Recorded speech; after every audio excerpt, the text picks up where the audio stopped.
Inilah pasukan intai amfibi. Dikenal sebagai pasukan elit bermental baja yang tak hanya tangguh di laut, tapi juga di darat dan udara. Masih ingat tragedi jatuhnya pesawat Lion Air di perairan Karawang 2018 lalu? Pasukan ini jadi aktor penting dalam penemuan kotak hitam yang menjadi kunci apa penyebab jatuhnya pesawat tersebut. Saya Muhammad Dafa. Brigade Standby.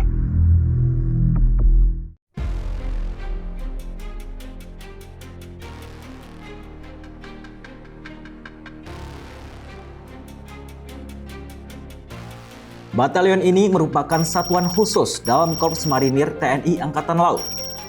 Pada Maret 1961, Taifib lahir dengan nama Kompi Intai Para Amfibi atau disingkat KIPAM.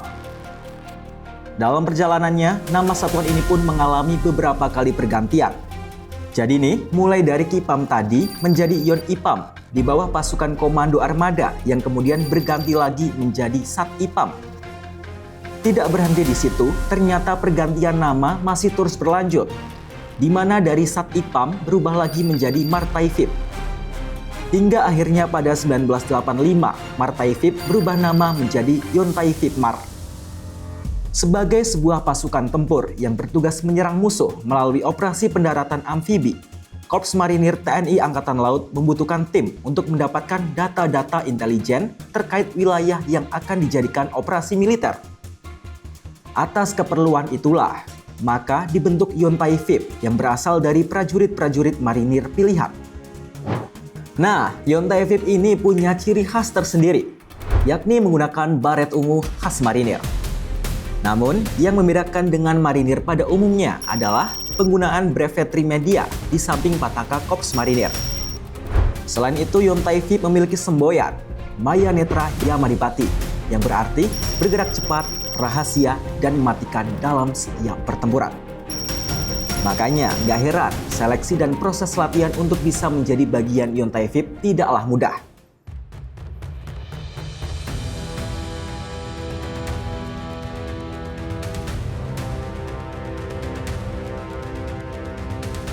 Untuk menjadi anggota Yontaifib, calon anggota haruslah melewati seleksi yang berat dan dianggap gila oleh banyak pihak. Mereka diwajibkan untuk memenuhi syarat mental, fisik, kesehatan, bahkan telah berdinas aktif minimal 2 tahun. Metode pelatihan Yontaifib pun dibagi menjadi beberapa tahap, misalnya medan darat, udara, laut, hingga bawah air. Salah satu program latihan bagi siswa pendidikan intai amfibi adalah berenang dalam kondisi dan tangan kaki terikat sejauh 3 km. Wah, mengerikan ya guys latihan dan pendidikan yang dilalui para prajurit elit ini. Bahkan sangat dekat dengan nyawa dan bikin orang yang dengarnya ikut bergidik ketakutan. Selain berenang sejauh 3 km dengan tangan dan kaki terikat, para siswa Yontaifib juga harus bisa menaklukkan pantai selatan Jawa yang dikenal dengan gelombang tingginya, yang rata-rata tingginya lebih dari 10 meter. Terus kalian tahu Teluk Poncomoyo yang berada di Banyuwangi yang memiliki panjang 12 km itu? Nah, para calon siswa wajib berhasil menyeberangi teluk tersebut dengan hitungan waktu yang telah ditentukan. Selain berenang, kemampuan menyelam di bawah air laut, selam tempur, infiltrasi bawah air, selam SAR, dan pengintaian hidrografi menjadi kemampuan yang harus dimiliki oleh calon anggota Yontaifib. Nih, kita coba list lagi ya, latihan apa aja yang harus dilewati untuk bisa masuk menjadi anggota Taifib. Siapa tahu ada yang tertarik buat nyoba.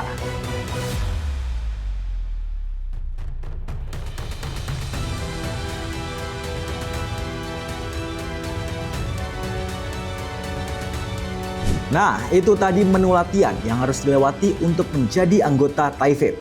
Gimana? Kamu mau nyobain?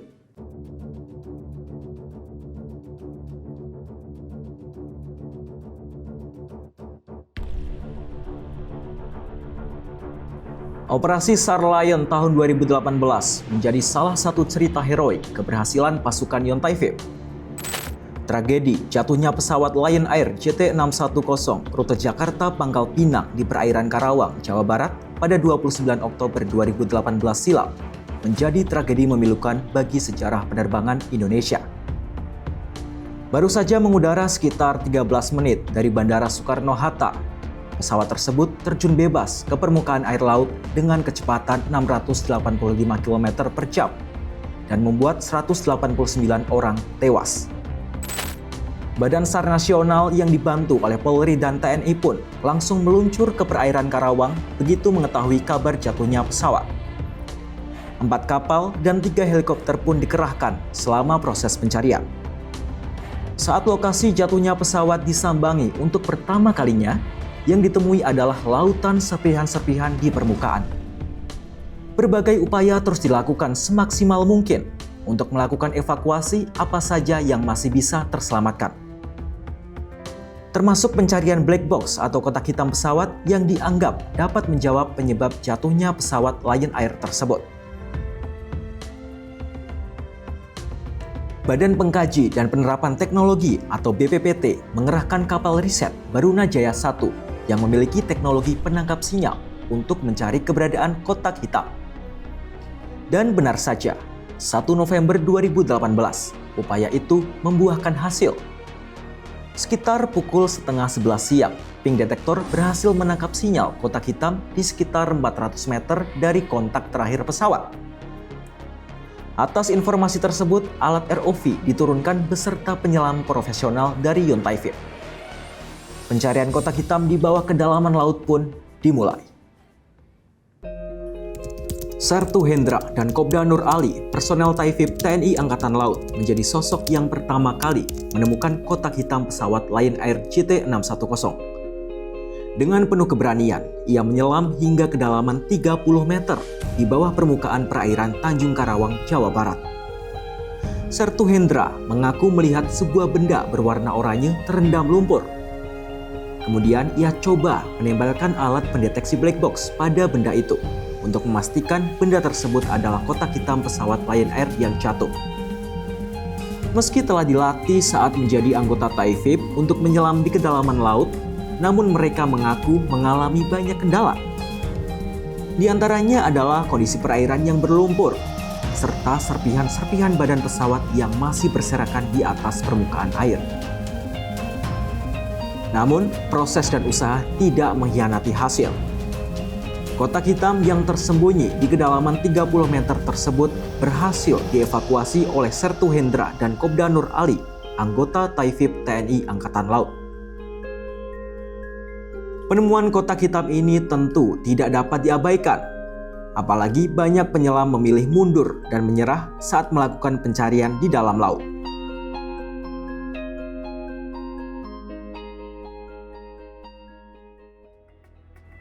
Sebelum mengakhiri video ini, saya pribadi mau kasih tepuk tangan dulu nih buat para anggota Yontai VIP. Cerita tadi jadi salah satu bukti kehebatan pasukan Taifib yang memperjuangkan nyawa demi kepentingan negara dan banyak pihak. Maya Netra Yamadipati, bergerak cepat, rahasia, dan mematikan dalam setiap pertempuran. Saya Muhammad Dafa, bye.